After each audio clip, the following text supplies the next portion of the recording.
அடிமை பெண் படத்தில் இளம் பாடகரை எம்ஜிஆர் தேடிக்கொண்டிருந்த போது இசையமைப்பாளர் KV மகாதேவன் SPBயை அறிமுகம் செய்தார். 1000 நிலவேவா என்று P. சுசிலாவுடன் SPB பாடிய பாடல் அக்காலத்தில் மிகவும் பிரபலமடைந்தது.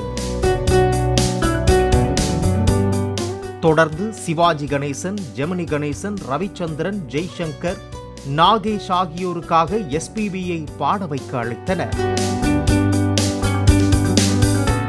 இயக்குனர் K. பாலச்சந்தரால் ரஜினிகாந்த், கமலஹாசன் போன்ற நடிகர்களுக்கு SPBயின் குரல் பொருந்தி போனது. 20 ஆண்டுகளுக்கும் மேலாக இருவருக்காகவும் அவர் ஏராளமான பாடல்களை பாடியுள்ளார்.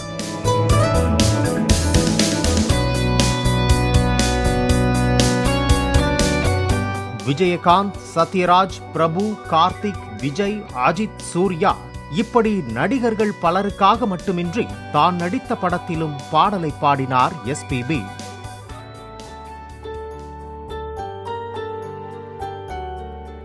கொரோனா பாதிப்பால் உடல்நலம் பாதிக்கப்பட்ட SPB கடந்த 2020ஆம் ஆண்டு இதே நாளில் மறைந்தார்.